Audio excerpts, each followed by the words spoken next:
everybody. Thank you so much for coming. Again, great turnout. I'm really happy to see you here, especially my students. Yay, thank you for coming. This is the last talk of the series. The whole year the theme has been World War I in the Ottoman Empire. And I think it's the perfect last talk to wrap up this series, and I'll tell you why.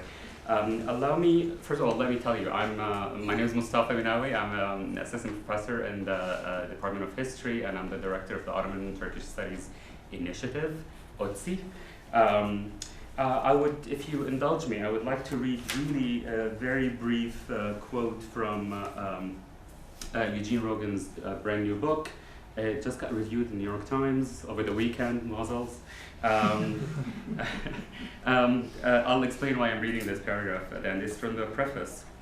The monument to the Turkish who were dead of what they called the Battle of Zindere, or Gully Ravine, came as a total revelation to me.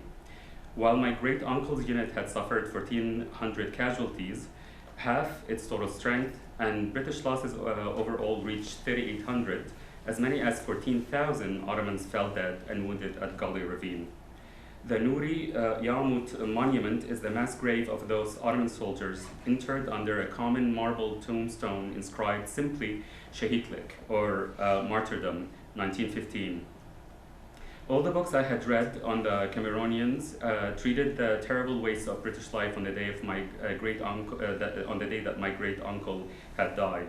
None of the English sources had mentioned the thousands of Turkish who were dead. It was sobering to realize that the number of bereaved Turkish families would have so surpassed the number of those grieving in Scotland. I came away from Gallipoli struck by how little we in the West know about the Turkish and Arab experiences of the Great War. The scores of books published in English on the different Middle Eastern fronts reflect British or Allied experiences. Gallipoli was Churchill's debacle. Kut al-Amra was Townshend's surrender. The Arab revolt was led by Lawrence of Arabia. It was Maud's entry to Baghdad, and Allenby's conquest of Jerusalem. Social historians, keen to break with the official history's top-down approach, probed the experiences of the common soldier by reading the diaries and letters held in private paper archives in London's Imperial War Museum, Canberra's Australian War Memorial, and Wellington's Alexander Turnbull Library. After a century of research, we have a comprehensive view of the Allied side of the trenches, but we are only just beginning to come to terms with the other side, the experiences of Ottoman soldiers caught up in a desperate struggle for survival against powerful invaders. The reason I read this quote, because it resonated a lot with me when we were trying to come up with themes for this year for the Ottoman Turkish Studies Initiative. We thought that it is best to try and turn the spotlight in this 100th year anniversary of the beginning of the World War on the experiences that are rarely talked about, the experiences of both civilians and soldiers on the Ottoman front, in the Balkans, in Anatolia, and of course in the Arab world. Today's talk, which I think is partially based or comes out of World War I, but it's a little newer than what is in the book. Am I right? Will deal with the Arab experience of World War I, particularly in Beirut. OTSI did a lot more than the speaker series. We had to come up with a World War I theme for Cornell community, as well as the community in Ithaca and universities close by. We partnered with Cornell Cinema, where we showed Gallipoli, and we had a little discussion, Ararat, and we had a little discussion. We collaborated with the Olin Library for their battlefields readings, where we read in Ottoman Turkish and Arabic from the battlefield, from memoirs from the battlefield. We offered a senior seminar on World War I in the Middle East, and we had a very good speaker series of scholars that are working on new scholarship. A scholarship that basically, the oldest scholarship is from 2012, 13, 14, and of course today it's 15. Lerna Ekmekcioglu from MIT talked about the experience of Armenian women and children during and after World War I. Malte Furman from Ruhr University in Bochum talked about the connection between Turkish nationalism and German colonialism during World War I.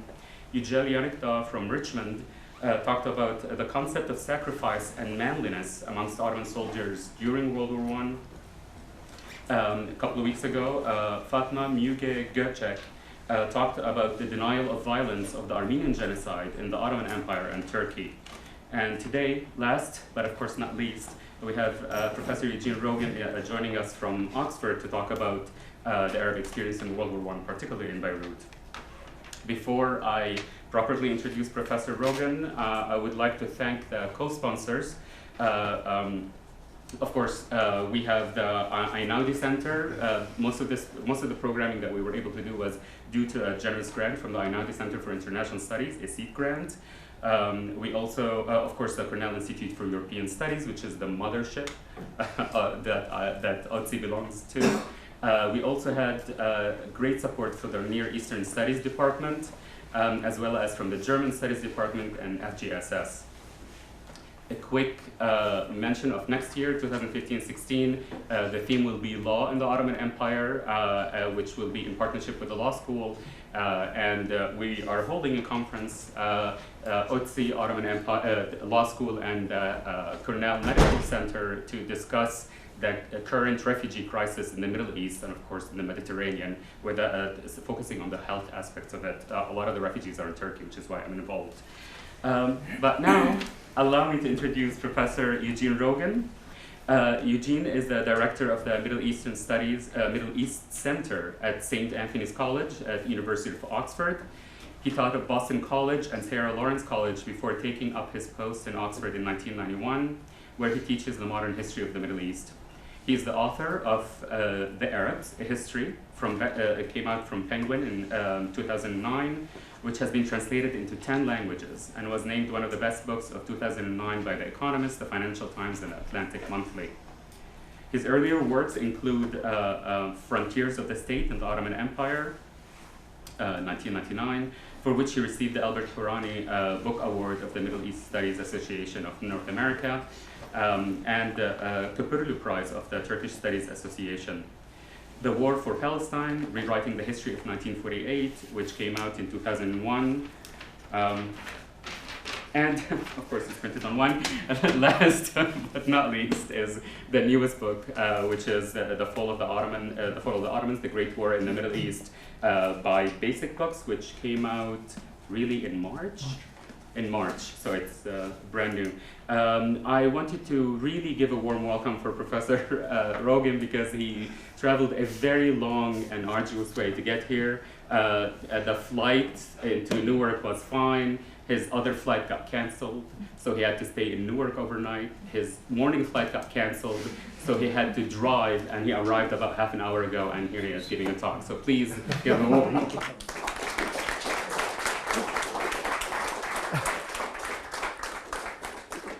Thank you, Mustafa.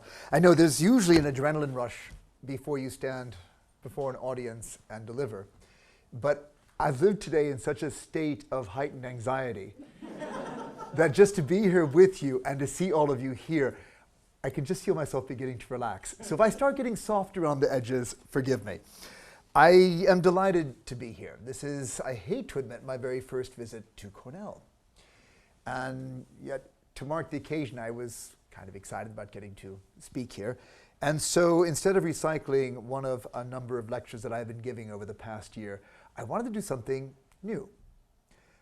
I think the first book I read on the First World War was Paul Fussell's The Great War in Modern Memory, and had been so struck by that part of the book he dedicated to exploring the lives and the work of the war poets, the British war poets. And that seemed to me to be such a distinctive part of the British war experience of the Great War. And, you know, what kind of war took literary geniuses like that and put them in the trenches until they fought themselves to death?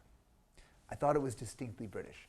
But one of the things that's been really exciting as I did the research for writing the book on the Ottoman experience of the First World War was to see how universal the experience of trying to capture something so out of the normal as war in verse. It's almost as though Ottomans and Arabs and Germans and Britons and French, faced with the magnitude of the horror, found that prose failed them.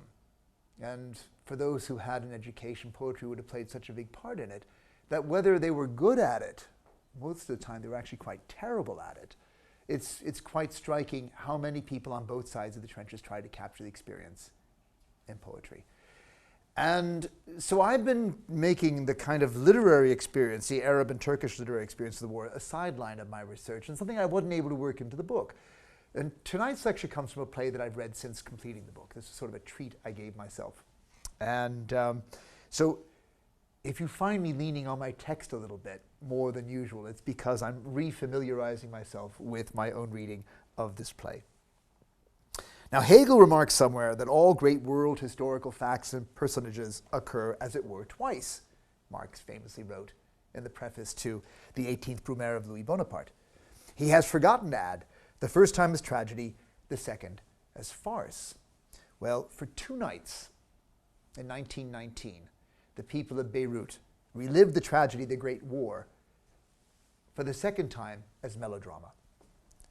2 local theater troupes, the Young Syria Company and the National Revival Drama Company, combined forces in 1919 to stage a new play by a Maronite author named George Murad, entitled Beirut on the Stage, Beirut al Masrah, or 4 Years of the War. The play was unabashedly Libanist and pro-French.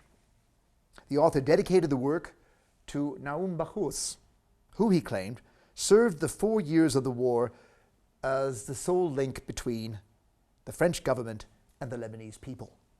Bachous allegedly had risked his life sailing between Syria and the French-held island of Arwad, or Rouad, as the French called it, as a liaison between the Maronites and their French patrons.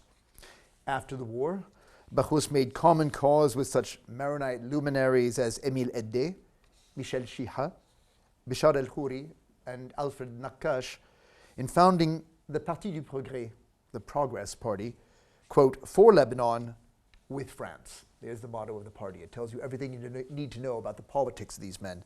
So the play by Murad reflected the political leanings both of its author and of the man to whom he dedicated the work. In a preface to the printed version of the play, which was published months after it was first staged in 1920, Murad invites the reader to return with him to past times whose consequences are still with us, to turn together the bloody pages of a painful history that we might learn a lesson from the past. The play captured what Murad claimed were the ideas of the witnesses of that painful war that played out on the stage of Syria. So already this notion of Syria as a theater of war is taking this literary meaning of becoming the theater in which the war is replayed. The play distilled the trauma of each year of the war into one act, 4 years of war in 4 acts. To overcome the breadth of his subject and the limits of time, Murad inflicted virtually every catastrophe of the First War upon a single family: Kamel, his wife Salma, and their 2 children, Haifa and Jean. Rather than fully developed characters, the main protagonists serve as vehicles to represent the collective experiences of the war. Kamel and his family were passive victims of Turkish injustice and the misfortunes of war, not tragic characters whose lives were shaped by their own decisions. So the play opens with a moment of celebration. On an unspecified day in 1914, Kamel returns from Paris after a 4-year absence and is greeted by his loving family. But their joy is short-lived. Kamel returns with the grave news that war has been declared and Turkey has concluded an alliance with Germany.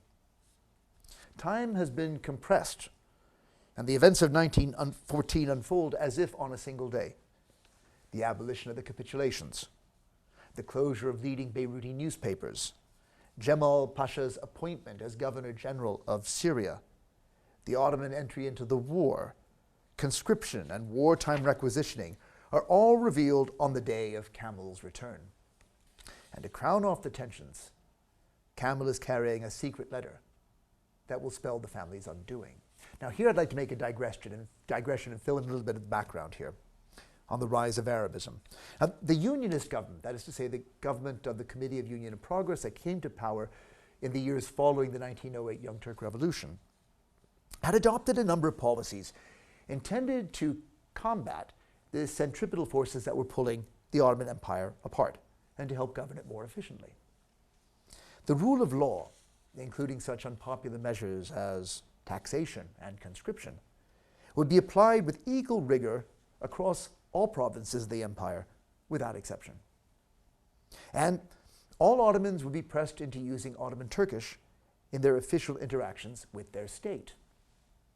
These centralizing measures targeted the Arab provinces in a bid to prevent the emergence of separatist movements such as turn the Balkans from a toponym into a verb. The Balkanization of the Arab world is exactly what the Ottomans hoped to prevent by these measures. Increasingly, after 1909, the Ottoman Turkish language displaced Arabic in schools, in the courtrooms, and in government offices in the provinces of Greater Syria and Iraq. Senior government appointments went to Turkish officials, while experienced Arab civil servants were left to fill lower-level jobs.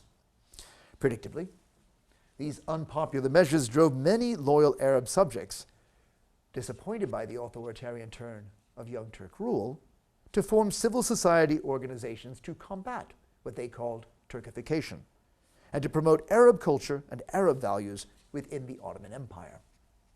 Not yet nationalist, these Arabist societies called for greater Arab cultural and political rights within the framework of the Ottoman Empire. Arabist societies were established in Istanbul as well as in the Arab provinces. Arab members of the Ottoman Parliament played an active role in the meetings of the Istanbul-based Arab Ottoman Brotherhood Association and the Literary Club to debate cultural matters of common concern. Reform societies were created in Beirut and in Basra, and the National Scientific Club opened in Baghdad.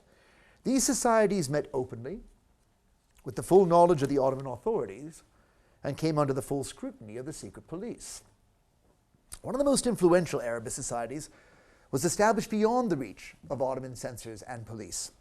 The Young Arab Society, also known as Al-Fatat, from its Arabic name Jam'iyya Al-Arabiyya Al-Fatat, was founded by a group of Syrian Muslims in Paris in 1909.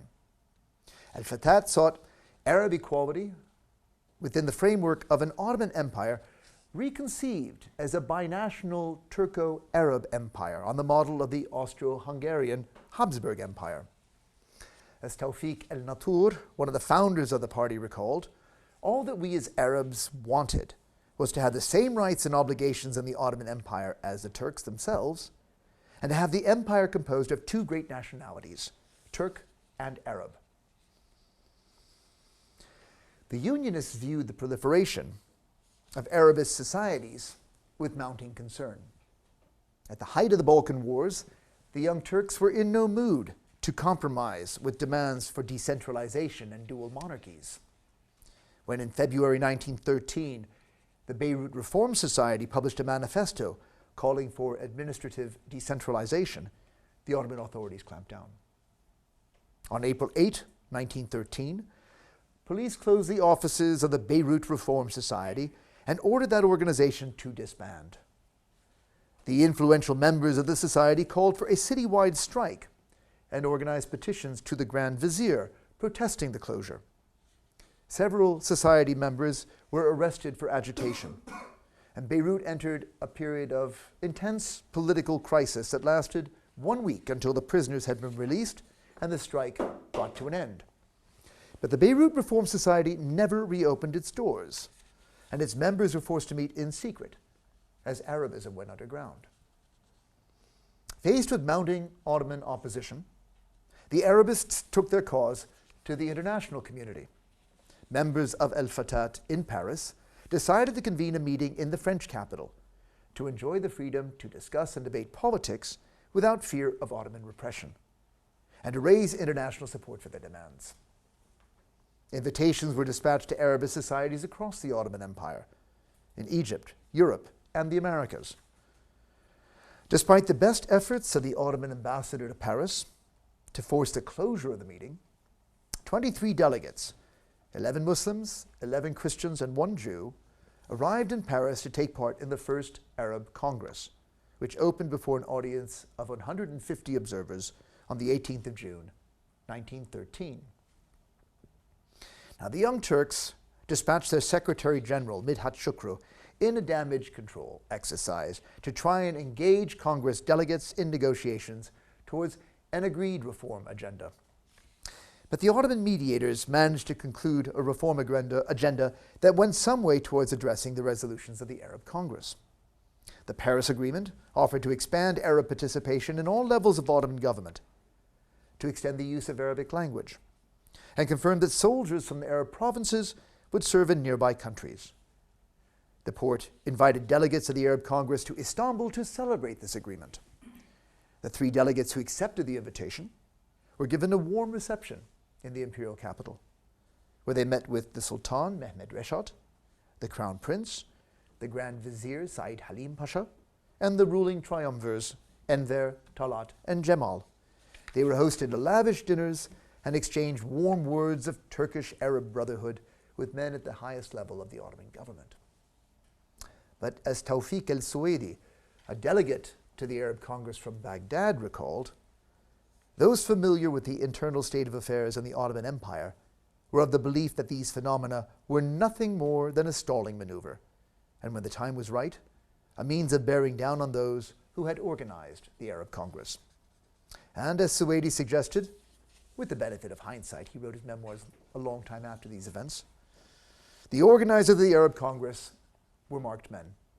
Within 3 years of the Arab Congress, several of their numbers met their death at the gallows for their Arabist policies, an event that will crop up again in the course of our play. So let me return to Beirut on the stage.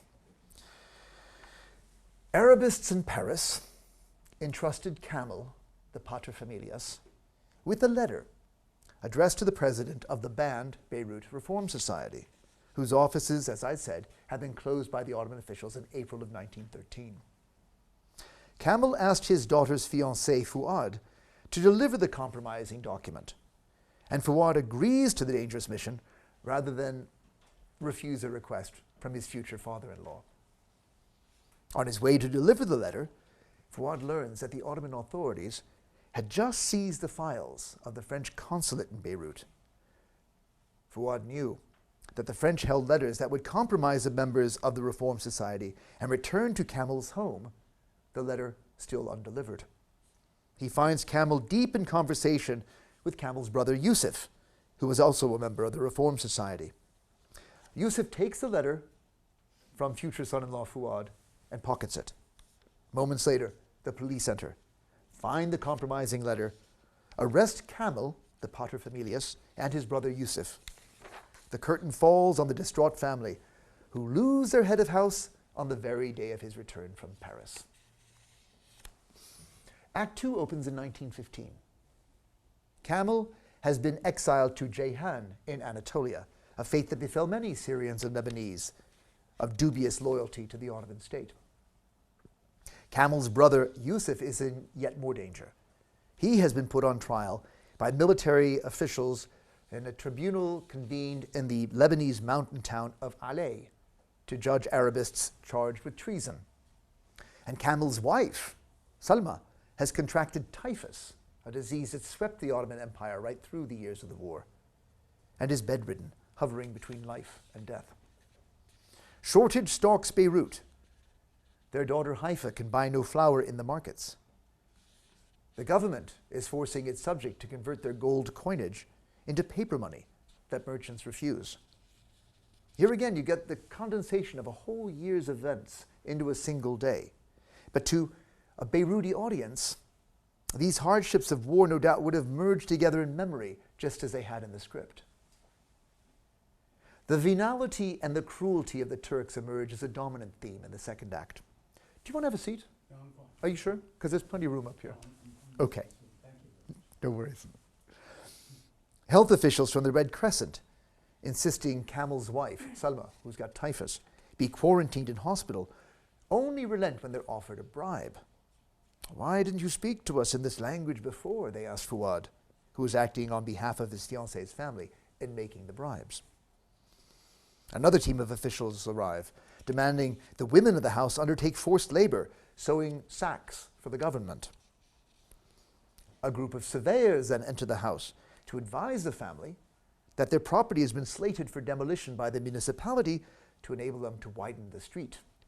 They leave a promissory note for the assessed value of the house, which of course is only a fraction of its market value, and that only payable at the end of the war. In a desperate effort to prevent the Ottoman officials, who've been flooding the stage as the act wears on, from carrying out their nefarious plans, Fuad, the future son-in-law, draws a pistol on the authorities, who promptly arrest and conscript him into the Ottoman army. So the second act ends with stretcher bearers carrying away Kamal's wife Salma, who actually dies of typhus in hospital quarantine. As the curtain falls, Kamal's two children, Haifa and Jean, find themselves homeless and orphaned. So here's time for a second digression on the nature of wartime suffering that the play is capturing here. Starting in 1915, the Ottoman authorities began to exile large numbers of Arab citizens of questionable loyalty. Cemal Pasha, one of the three ruling triumvirs, took much of the credit for this policy. "There are people I have personally exiled everywhere," he once boasted with a smile to the Turkish journalist Faleh Rifki. The primary targets were men suspected of Arabist leanings and Arab Christians whose churches had enjoyed the great power protection of Russia or France, with whom, of course, the Ottomans were now at war. Unlike the Armenian deportations, exile in the Arab provinces was not a prelude to massacre or death march. Rather, it was a way of neutralizing the threat an individual posed to the state by disconnecting him from dangerous friends and associates. Men in exile were forced to live off their personal resources, and when these were depleted, were totally reliant on the Ottoman government. Their friends and family went to great lengths to demonstrate their loyalty to the Ottoman state to help secure the return of their loved ones from exile. An estimated 50,000 people were exiled by the Ottoman authorities in the course of the war. Villages already depopulated by conscription were increasingly diminished by this new policy of exile. The impact on trade and agriculture was devastating, as shops closed and fields lay idle in farms worked by exhausted women, children, and the elderly. Nature compounded the catastrophe of war when clouds of locusts descended on Greater Syria. Locusts are attacking all over the country, Ihsan Turjman noted in his diary in Jerusalem in March 1915. The locust invasion started 7 days ago and covered the sky. Today it took the locust clouds 2 hours to pass over the city of Jerusalem, he wrote. God protect us from the three plagues, war, locusts, and disease, for they are spreading through the country. The Syrian lands had suffered from locust plagues in the past, but the invasion of 1915 was unprecedented in modern times, in both its intensity and its geographic extent. In a desperate bid to halt the infestation, the Ottoman authorities ordered all citizens aged between 15 and 60 to collect 20 kilos of locust eggs each week to be delivered to government depots for destruction. I haven't quite got my head around what that means. I don't know how big a locust's egg is that one could reasonably collect 20 kilos of this stuff in the course of a week. But this is, by all accounts, what the Ottomans demanded of their subjects in the Arab provinces, or else they would face a stiff fine. The people of Jerusalem, at any rate, took the levy seriously.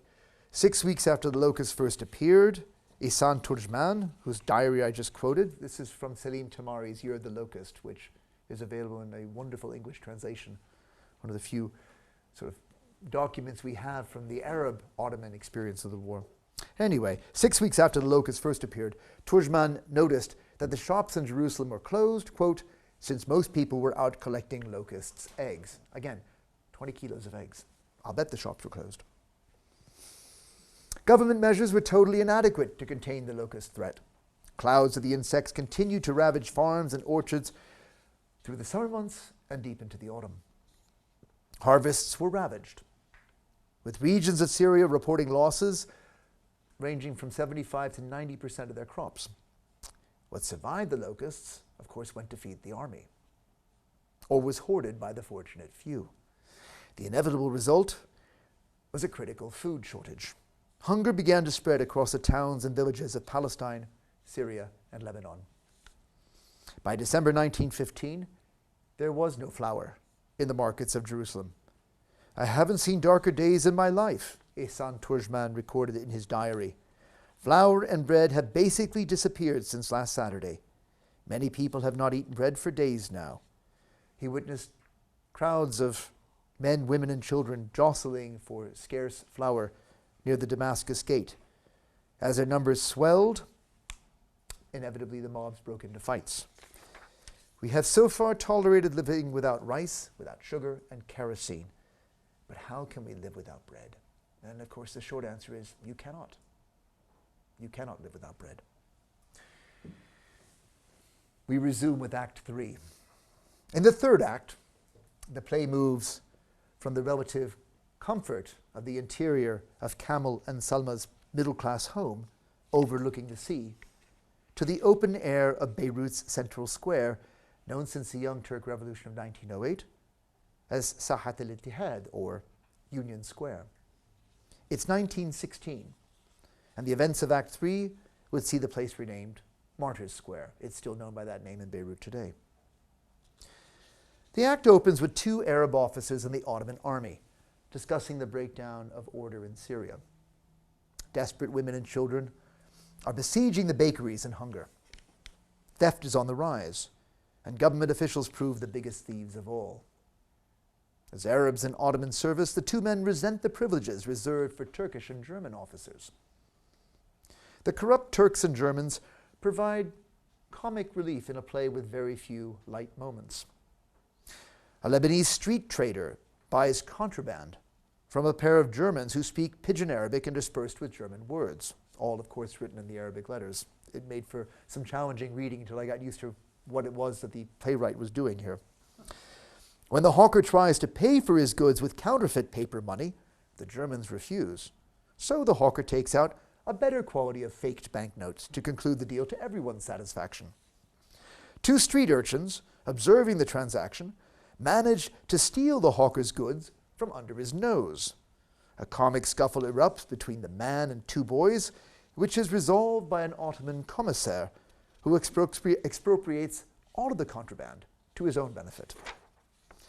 Enter Jean and Haifa, the two children, dressed in rags and emaciated. They have endured a year of homelessness, compounded by personal tragedy. "Our sorrow was complete after my father's exile, my uncle's imprisonment, and the death of my mother," Haifa reflected. "They drove us from our house and gave us this valueless deed in compensation." But Haifa cannot dwell on the past. Jean is clearly starving, and she finds herself warding off the unwanted attentions of a lusty Turkish sergeant, whose offers of money she declines. "Take it for my sake," Jean pleads. "I'm hungry." Tension mounts, with the sergeant seizing Haifa, the virtuous young woman repelling her assailant, and Jean screaming in hunger in the background. The crisis is only resolved when the sergeant relented, seeing an Ottoman officer approach. For my third digression, I'd like to talk a bit about the famine, which is really what is being acted out on stage in the year 1916. By 1916, hunger had turned to starvation. Locusts, war requisitioning, and hoarding, compounded by failures in the transport and distribution of food, combined to create a famine that claimed between 300,000 and 500,000 civilians in Syria, Lebanon, and Palestine between 1916 and the end of the war. In the Syrian lands, the famine and other wartime hardships came to be synonymous with the war and were called seferberlik by the local population, seferberlik being the Turkish word for general mobilization. It's the word the Turks used to announce conscription. The Great War was seferberlik, that series of misfortunes that began with general mobilization and led inexorably to crop failure, inflation, disease, famine, and death among non-combatants on an unprecedented level. A Syrian emigre on a clandestine mission for the French traveled through Syria and Lebanon in April 1916, where he witnessed the suffering at first hand. He met survivors who had fled dying villages in search of food. He found countless skeletons of victims of the famine left unburied where they'd fallen by the roadside. In conversation with a disillusioned Arab officer in Damascus, he accused the Ottomans of deliberately provoking starvation as a way to purge the state of its disloyal Christians. They put the sword to the neck of the Armenians as they intend to annihilate the Christian Lebanese by starvation, so that they never trouble their Turkish masters again. Enver Pasha, one of the ruling triumvirs, had a different take on events. It's the Allied naval blockade imposed in the opening months of the war, he claimed, that is responsible for this famine. British and French vessels refused to permit any ships to enter Syrian ports, even those carrying humanitarian assistance. Enver reportedly approached the Vatican with a proposal to distribute food aid in Syria and Lebanon.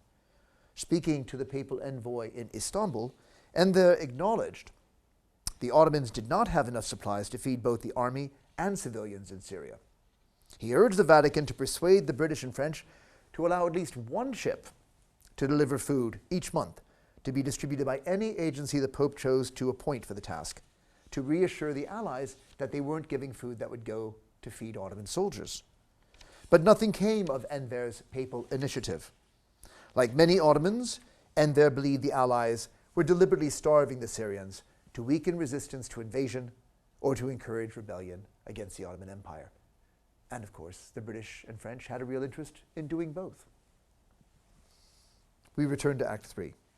The poor flood the stage, telling horror stories of the famine.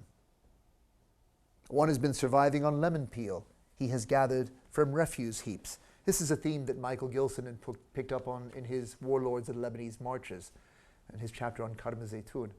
The idea that one was reduced to eating the peel of the fruit rather than the fruit itself is a sort of trope that captured the irony of agriculturally rich Lebanon reduced to starvation in the course of war.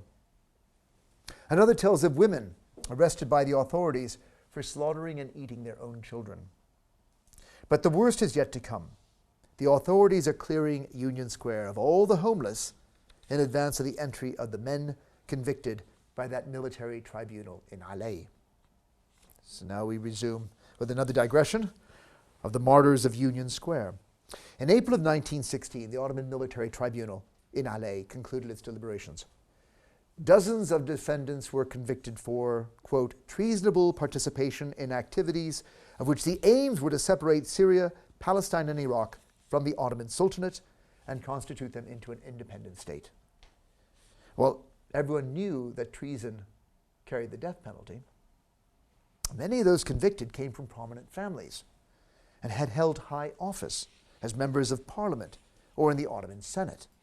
It seemed unthinkable that the government would hang such prominent citizens like common criminals. But without warning, 21 men were hanged in the pre-dawn hours of May 6, 1916, in the central squares of Beirut and Damascus. Even the Turkish journalist Falih Rıfkı, who witnessed the hangings in Beirut, had sympathy and admiration for the courage of the condemned. Writing in his memoirs, Rıfkı noted, most of those hanged in Beirut were young nationalists. They went from their cells to the noose with their heads held high, singing the Arab hymn. Later that day, Rıfkı traveled to Damascus, where 7 men had been hanged before sunrise. He was astonished to see the notables of Damascus proceed with a banquet in honor of Cemal Pasha, 15 hours after the Arabists had faced the gallows. No mourning in Damascus, Rıfkı reflected. Poets, professional flatterers, orators, everyone expressed the country's gratitude to the great man who saved Arabia from its wayward children. What a strange inversion of the reality that we would be given in the narrative of Arab nationalists of those events. To Arab nationalists, Cemal Pasha was no hero. In the aftermath of the hangings, they branded him Cemal Pasha Safah, the bloodshedder. Returning to Act 3, an Arab policeman, dreading the task at hand, cracks under the bystanders' relentless questioning as he's trying to clear the square before the hangings. Is it true that they're bringing the Alais convicts here tonight? Yes, the policeman confirms, tears in his eyes. Young and old, the finest intellects, the very spirit of the people. They will all be hung here from these gallows. He urges the crowd to withdraw, to avoid having to witness the horror.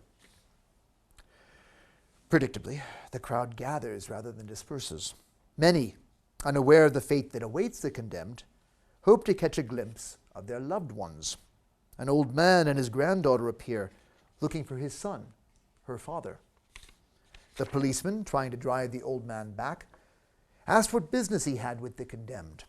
Speaking in code, the sheikh claimed he had lost a ewe and feared the butcher might cut her throat. There are many lost ewes, the policeman replied in sympathy. So take a last look. For yours, there will be no saving her. Sure enough, the girl sees her father making his way towards the gallows. The old man calls out to his son, but the condemned man cannot hear his loved ones. They watch in horror as he ascended the scaffold, and the guards placed a noose around his neck. Haifa and Jean, the two children of the family, join the crowd and see their uncle Yusuf convicted for his activities with the Beirut Reform Society among the condemned. As they take in the full horror of the scene, the voices of the martyrs reach the audience from offstage. The independence of Syria will be built on the skulls of her heroes, they shout, defiant in the face of death. And again, we know that that defiance is true from the Turkish journalist Faleh Rifki, who wrote about it in his memoirs. But their voices are silenced by the hangman's noose. The sons of the Syrian nation are hanged by the Unionist gang, the Arab policeman announced, finally driving the crowd away. The curtain falls on the bereaved families, reciting nationalist poets as a sort of consolation. The fourth and final act opens in the pre-dawn hours, the final hours of despair before the hope of sunrise. It is 1918. Jean and Haifa are among the homeless sleeping in Union Square. Two watchmen discuss the war. The Allies are in Nablus, the Ottomans in retreat. The end is in sight. As dawn breaks, a priest and a Sunni Muslim cleric arrive hand in hand with a few loaves of bread to distribute to the starving poor. They note how the Turks had failed to divide the people along religious lines. Muslims and Christians have been drawn together through their suffering. Pray to God to end this war, the priest begins, and deliver us from this despotic rule, the Sunni sheikh concludes. They wake the sleepers to offer them small pieces of their bread until their meager supplies are depleted. Haifa leaves her brother in the square, and Jean, claiming death is near, curls up to sleep until his sisters return. Under an ominous sky, lit by lightning flashes, Haifa and Jean's father, Kamel, returns from exile. He's a broken man, dressed in rags, leaning heavily on a walking stick. He returned to find his home demolished and his family dispersed, and fears for his brother, having heard reports of the hangings. Looking over the homeless poor in Union Square, he marvels at how the once beautiful city of Beirut had been reduced to such misery in the course of 4 years of the war. Kamel comes across a young man lying inert on the ground and recognizes his son. Yet nothing he does will stir Jean. Kamel has returned too late to save his son's life. Haifa returns at that moment to find her father clutching her brother's body. Yet even this moment of pathos, the state will not leave a family in peace to mourn its losses.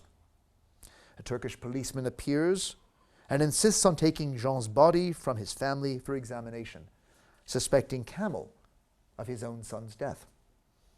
He died of hunger, sir, Kamel explains. No, he did not die of hunger, the policeman replies indignantly. The government would not permit someone to die of hunger. The bitter irony of the policeman's denial would not have been lost on the audience. But a new day has dawned. A telegraph operator reveals that Allied forces have entered Damascus and the Ottomans are in full retreat. Suddenly, the streets fill with Turkish and German officers in full retreat, suitcases in hand. Their speech is an execrable mix of Pidgin Arabic, German, and Turkish. As officers in their fine uniforms cross the stage to catch their train northwards to Turkey, a crier reads an announcement drafted by the governor of Beirut declaring the fall of the Ottoman government. The people rejoice at their deliverance from war and Turkish misrule. Reports of Allied troops entering Beirut are confirmed as the strains of the Marseillaise and God Save the Queen are heard off stage. The Lebanese crowd parts to make way for ranks of French and British soldiers entering in triumph. "Long live the Allies," the crowd shouts. "Long live France."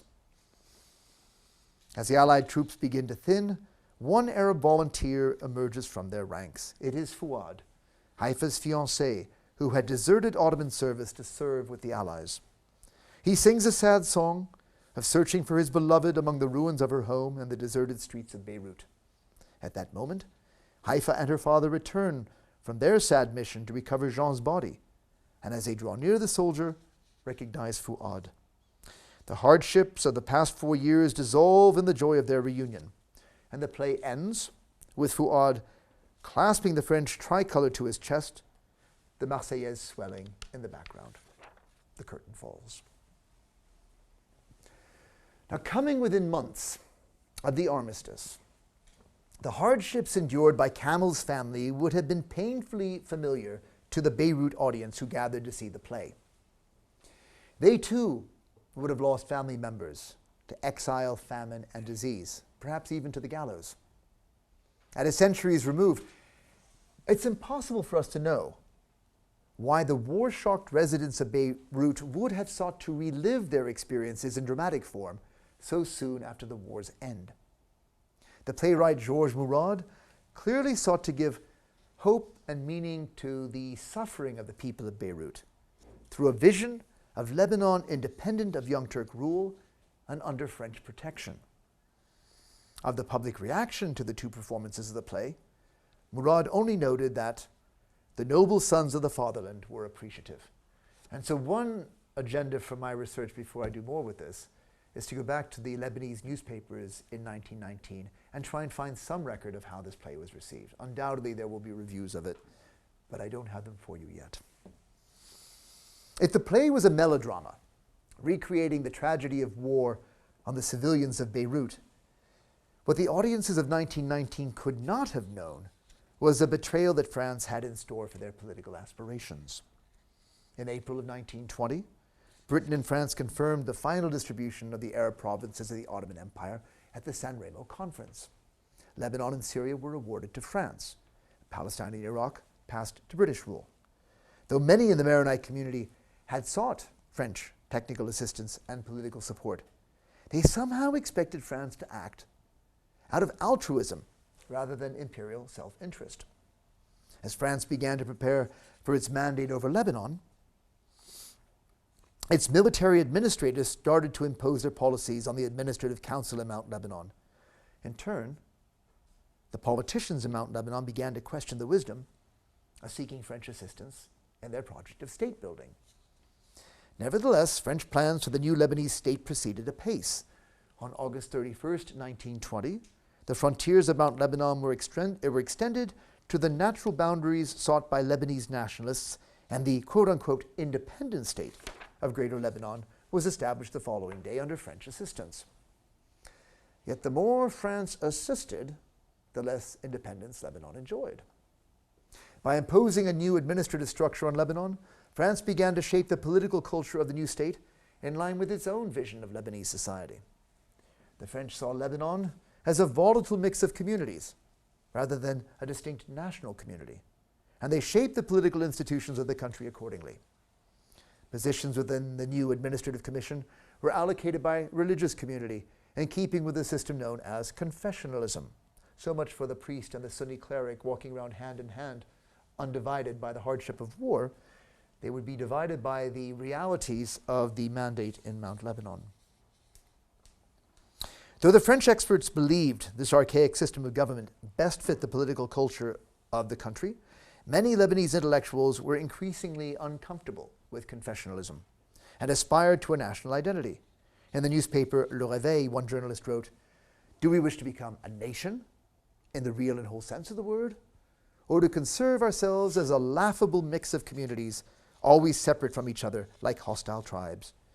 We must furnish ourselves a unique unifying symbol, a nationality. That flower can never thrive in the shadow of steeples and minarets, but only under a flag. But the first flag the French allowed the independent state of Lebanon was the French tricolor that Fuad had clutched to his chest with a cedar tree imposed in the middle. France was beginning to show its true colors in Lebanon. These measures convinced some of France's strongest supporters to join the growing ranks of Lebanese nationalists struggling against French rule. It was a tragic outcome after the 4 years of civilian suffering during the Great War, and an ominous beginning for the French Empire in the Middle East in the interwar years. For if France couldn't make things work in Lebanon, where playwrights such as Georges Mourad were openly advocating a shared future, then how would it manage in its other Arab territories? And of course, the experience of the interwar mandate suggested not very well. Thank you very much. Would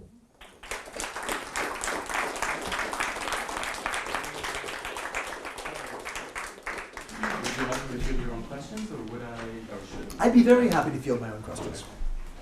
So if you have one, stick a hand in the air, please. Yes, you mentioned people being exiled. So, like, what is the rationale behind the population displacement versus actually putting the exiled people to, I hate to say it this way, but to some good use, like labor camps or forced drafts, versus just displacing them, especially in the conditions of war? The displacement through exile, as I argued in the course of the paper, was to try and take someone who was deemed dangerous by the state and disconnect them from the resources that might allow them to be a danger to the state. And it also made everyone around them, their community and their families, act on best behavior so as not to compromise the status of those in exile. So there's a different logic at work here. I understand. Like, wouldn't it be like simple displacement? Like, I'm saying, like, why wasn't a harsher measure used, where you just like put someone, force someone to move versus limiting their freedom? Or are you trying to contrast the experience of Christians from the Syrian provinces with the Armenians? No. Okay. Because are you proposing the alternative is mass killing? I'm just thinking labor camps. Labor camps. Well, I mean, I don't have any evidence that the exiled people were actually put in camps to work. I don't have any evidence, for instance, of them working on the Baghdad Railway, which we know that prisoners of war were forced to do, as well as Armenian soldiers who were taken away from the front, were made to work as forced laborers on these railway sites. I have no evidence of Syrian Christians or Syrian Arabists being forced to do the same. The accounts I have, and I have about 3 or 4 of people who were driven into exile, was really of them being sent to Anatolia, of being forced to live off their own resources. So they'd take whatever money they had, they would take rooms in the town. Jehan was a good example. They would have to register with local authorities and were given freedom of movement within the town but not allowed to leave the town. And then they used whatever connections they had to try and preserve their positions while in exile. There's an interesting example quoted by Muhammad Kurdali, one of the Damascene Arabists, of talking to a Damascene who'd been sent in exile to Anatolia. And he came back with a very sort of positive reflection on his experiences. Thanked the Young Turks for having sent him, that it gave him a chance to meet the Anatolian Turks, who were the salt of the earth, and because he came from the Arab provinces, even if he was a Christian, treated him as though he was special because he came from the Arabic-speaking land where the Prophet Muhammad came from. So thank you, Young Turks, for having sent me to this land where I got to meet the Anatolian Turks. Not what you expect Muhammad Kurdali to say. I've always found it a very interesting anecdote, and sheds light on the complexity of the experience of exile. It's not straightforward oppression. It was certainly not an attempt to try and to kill people. Okay. Please. Building on that example, there was a discussion like a decade ago about Ottoman Orientalism, how Ottoman officials viewed Arab provinces, especially Bedouins and the folk. This is, I would presume, high time for this. In your research, my first question is, have you come across any accounts of Ottoman officials who were doing work in Beirut or in the vicinities, besides Fali Rifka's account and a journalist? Because here you began your account by recounting in 1914 that there was a movement toward an Arab Ottoman binational empire. But then, as the play suggests, there is resentment against Turkish officials and against the unionist rule. I wonder if this sentiment grew in the course of the war, and how would you relate it to the Ottoman officials' view of the Arab provinces and the war? Answer to your first question, Rivka's the only source I had that captured Ottoman officialdom not in uniform. Mm-hmm. And I'd be really interested to know of other good sources that you might have come across, because we should be sharing the kind of literature, first-hand accounts of the Great War as part of bridging this gap of a wealth of materials on the Western experience and much, much less on the Turkish and Arab experience. So I don't have another source on the, let's say, Beirut front from the Ottoman perspective, but I suspect there are more. In terms of the growing resentments across the year of the war, I have no doubt that the experiences of the Arab provinces from the outbreak of the Balkan Wars through the years of the First World War progressively turned them increasingly against the Ottoman Empire. Mm-hmm. And for good reason. I mean, they were years to make everyone hate their government. The suffering was not limited to people who lived in the Arab provinces. If you take a book like Irfan Orga's Portrait of a Turkish Family and The View from Istanbul, the hardship by Istanbul family that they suffered in the war made them hate their government very much. So I think it's just that experience of war. What's interesting in the Arab provinces is this is then taken up by nationalists after the war and projected backwards as what the experience of the Ottoman Empire was for 4 centuries, which of course it was not. But this conflation of the war experience of Cemal Pasha's behavior with the experience of the broader Ottoman centuries is something I think is a trope of nationalist writing of the 1920s and 30s that really came to infect scholarship of the 1960s and 70s, which we've been trying to overcome in the years since, to show that the Arab world is very much integrated into the Ottoman system, and that the Ottomans played a very important role in mediating between Europe, the Arab world, forces of modernity, new ideas, new technologies. You know, the Ottomans are a very important mediator of that. Last reflection is you must bear in mind how high the expectations were of the Second Constitutional Era, not just in the Arab provinces, but across the board. Armenians, Kurds, Turks, Arabs, all believed that they were on the cusp of a new age of sort of good, open government. And the stories you read in Turkish and Arabic sources of people from different communities embracing in the streets in a moment of common Ottoman brotherhood is dashed in the following years. And I've always felt that when you raise people's hopes and expectations and then disappoint them massively, you're setting in motion the sort of revolutionary forces. And I think that that's what the First World War did in terms of leading to a definitive break in Arab sort of affections or willing to be associated with the Ottoman Empire. Please. Thank you for the terrific talk and for using this this aspect of theater as a window onto history. I very much appreciate it. Am I correct, a two-part question, am I correct that the organization of these 4 years was in the Gregorian calendar as opposed to the Islamic calendar? And if that is correct, how do you interpret that is one question. And the second question is this dramaturgical format of the year and a day and the family as a kind of allegorical situation. Is there any precedent that you've encountered in Arab theater for this kind of format that we can then kind of see this not only as a reaction to the war, but as a continuation of a longer tradition, perhaps? In terms of longer traditions, I have no answer. I found references to 2 other plays that were produced at around the same time and hope to be able to track them down as well. It would just be interesting to see what these 2 theater companies were doing in addition to Murad's play. But we are talking about melodrama here. And I didn't use the word flippantly. I meant to use it as a sort of form of drama. It isn't quite tragedy, and this reducing people to stock characters to carry the burdens of a shared tragedy seems to me to be a vehicle to allow reliving this experience in the immediate aftermath of it.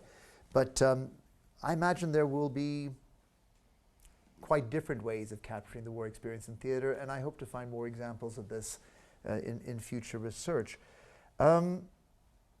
Your first question? The years. The years. Because the Ottomans entered the war in November 1914, I think the year that's being given to us is kind of middle of 14 to middle of 15 is year 1, middle 15 to 16 year 2. The events as recounted, certain ones you can date. The dates of the hangings we can, we can put a specific date to. Others were trends that were going on in the year that's recounted. But I think it wasn't either Gregorian or Julian, it was Mali or Western calendar. I think it was the year of the war that was shaping the 4 acts of the play. Please. So my question is about the role of a historian in talking about war and trauma and all these kinds of emotional stories that the play recounts, and also in the history seminar and in the chapter on Gallipoli, you see all these personal accounts of soldiers on the battlefield, and you really see how horrible it is. And then this also has that same trend of just terror and the experience of war on and off the battlefield. So my question is, is the historian who's to some extent trying to be objective in looking at history, how do the emotions of these traumas play into the role of the historian in looking at the events? It's really humbling when you read accounts, first-hand accounts, not fictive accounts, of how unprepared we are to grasp the magnitude of what people suffered in that war. When you read soldiers' diaries, a theme that recurs, whether it's Westerners or Middle Easterners, is that civilians just didn't have a clue. The only people you could talk to who had the slightest understanding of what you'd experienced were other soldiers. And for a lot of the soldiers, going behind the lines back to a period of R&R in a village or a town was almost unbearable for many of them. And this explains why so many of them wanted to go back to the front, just to be around people who were real. Because if you fell back onto the civilian community, people kept wanting you to reinforce their views of what you were doing as a great adventure or an act of heroism, when of course it was survival against industrial murder in a way that, a carnage like the world had never seen before. Nobody who, hadn't seen their best friend's body shattered by an artillery shell could understand what that means or how you feel that. And I feel the same way in approaching the suffering of civilians in Lebanon. I hope I didn't sound like I was making light of the way this play tried to recapture in this condensed form the suffering, because what the people of Lebanon went through may not have been the trenches, but the horror was something quite awful. And one does come across accounts, I've come across many accounts of cannibalism, of just the extremes of starvation and the depravity that one is reduced to out of hunger. And some of it might be myth, some of it might be reality. We can't judge it a century away. So all you can do is just handle it with a lot of respect. To me, the literary representations of that, it's funny, I quoted Marx to begin with. I actually was looking for Freud. I felt that there was something about reliving the experience here that was absolutely a Freudian way of dealing with trauma. But rather than going into psychobabble with you, I thought I'd go into Marxism instead. Please. I have a question about the composition of Beirut at the time. We're talking about what was the Christian population versus Muslim population? How divided was it? Did they in fact feel Lebanese, most of them? That's a really good question, and I have no good figures to give you. I don't even know what the population of Beirut was. And I should know. I supervised Jens Hansen's thesis on Fin de siècle Beirut, and I'm sure he gave a good figure for it there. The thing to bear in mind with Beirut is the separation between Beirut as the seat of an Ottoman province and Mount Lebanon as a self-ruling autonomous district separate from the province of Beirut. And there is certainly an overlap of the communities, the mountain being largely Druze and Maronite, Beirut, the city, being Sunni, Muslim, Greek Orthodox, but with Druze and Maronites who have moved to the city from villages then as now. In terms of how mixed they were communally, did you have distinct Christian and Muslim quarters? I don't think you do, just judging from the way around Union Square, now Martyrs Square, churches and mosques are interspersed. It speaks of a central Beirut district in which the communities were really cheek and jowl by each other. There are certainly neighborhoods where, Ashrafia, where you had large concentrations of large Christian houses. But whether that was reflected in the way, let's say, commercial space, artisanal space was organized by different communities, I had the sense that, like other Ottoman cities, it was fairly mixed. Well, But think ignorance, that total I would like ignorance. to know something, but I also wanted to just add that, perhaps the greatest poet of the Levant, Constantine Cavafy, said, when you set out for Ithaca, you pray that your way be long. So this has been borne out today. Thank you. Please. Yeah, building off that question, was the Lebanese sense of nationhood felt by mainly the Maronites in Mount Lebanon, or was it felt by the totality of the different communities in that region? It's such a good question, and it's so hard for us to pin these national versus communal identities down at that critical moment, because for reasons that should have been clear in the talk, it was very hard for politically minded people, activists, to meet and discuss and exchange ideas freely.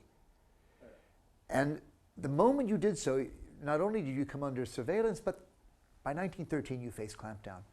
What it means is that for a lot of the politically active who stayed in Beirut or in Mount Lebanon, their opportunities to develop their thoughts into meaningful nationalist ideas only was opened after 1918.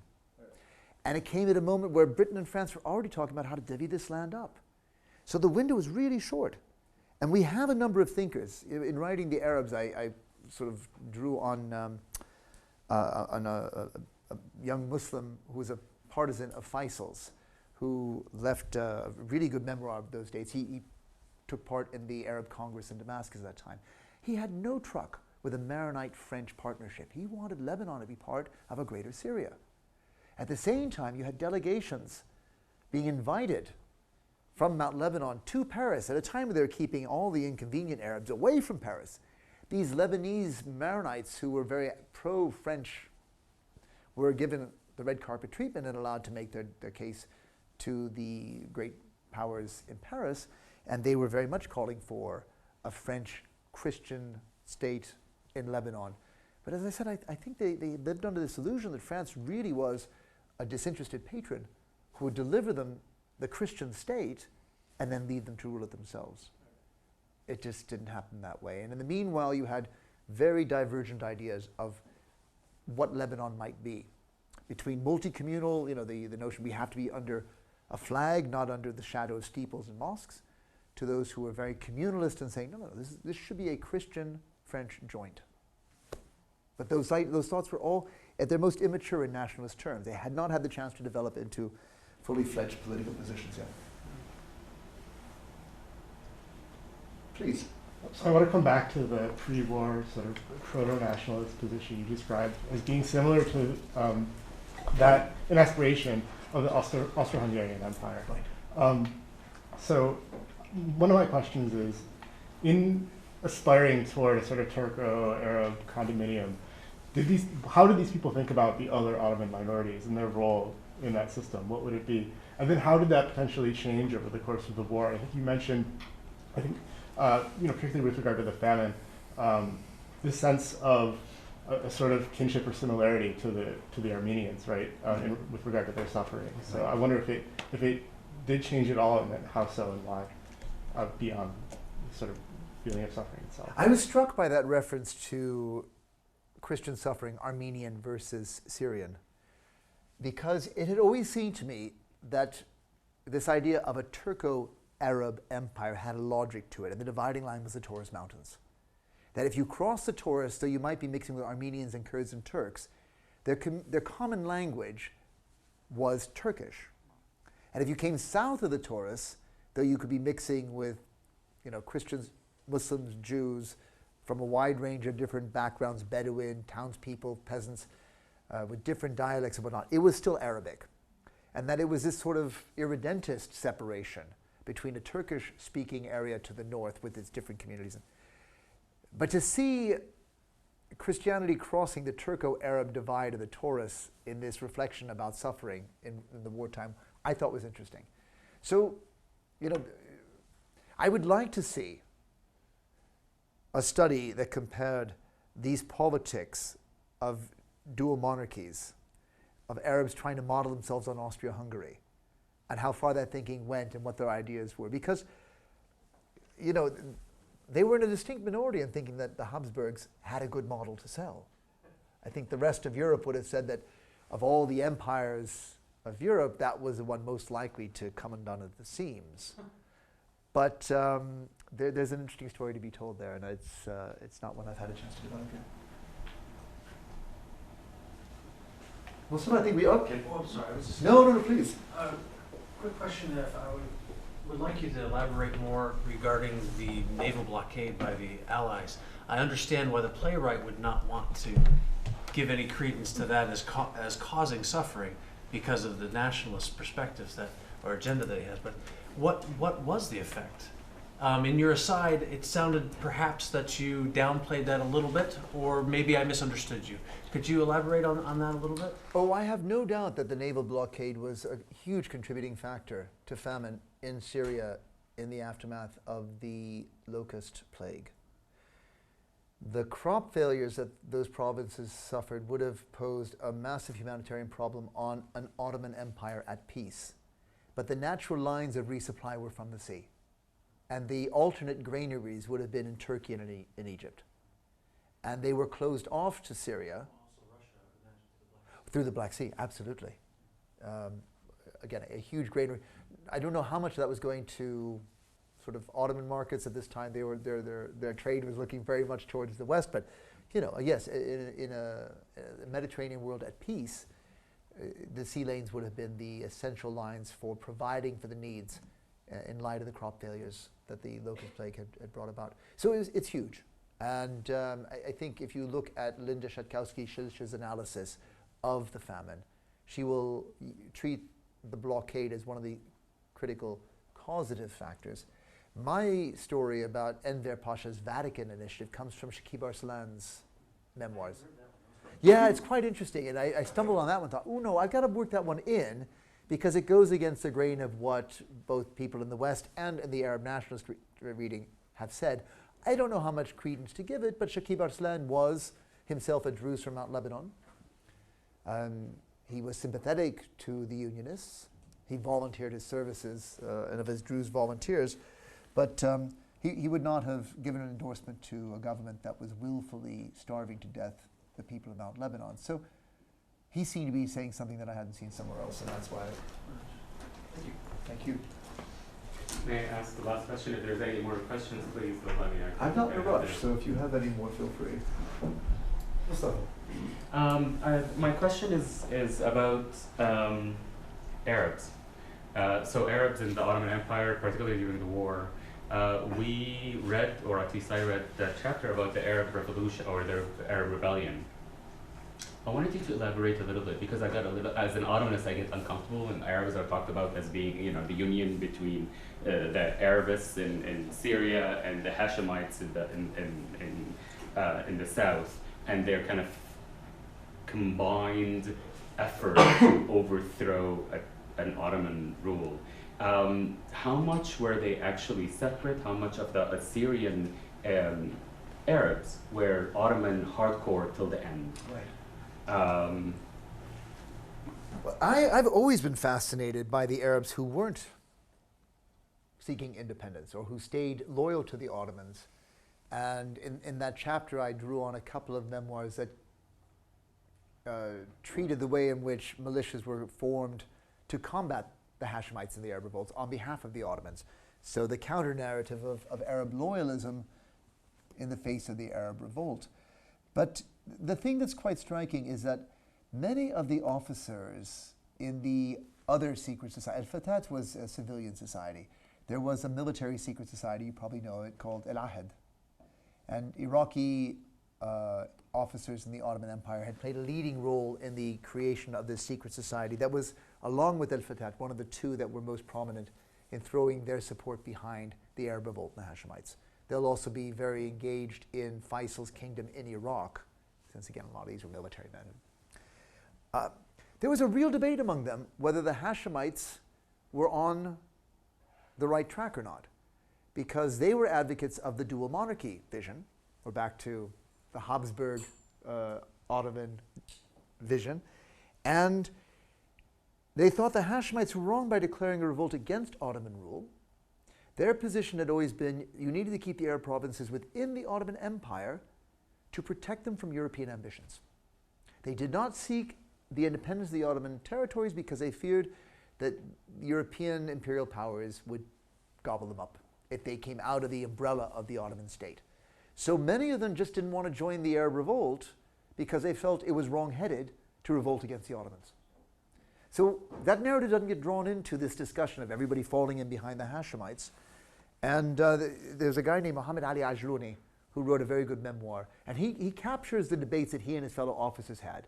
He was serving in Adna at the time of the sort of the war, and described his demoralization, his sort of falling out with Turkish Ottoman officers who he felt discriminated against him as an Arab Ottoman officer. And then when the Arab revolt is called, he captures the debate he was having with other fellow Arab officers in Ottoman uniform, and they divided. He deserted, and he made his way across country to join up with the Hashemites, and that's his memoir. It's a very good source if you're looking for Arab sources on the Arab revolt. But yeah, not everyone did. And I had one last reflection. It's gone. It'll come back. It's all right. We'll I'm sure some wine over dinner. Hopefully we'll get it back in. Please help me. Thank you very much.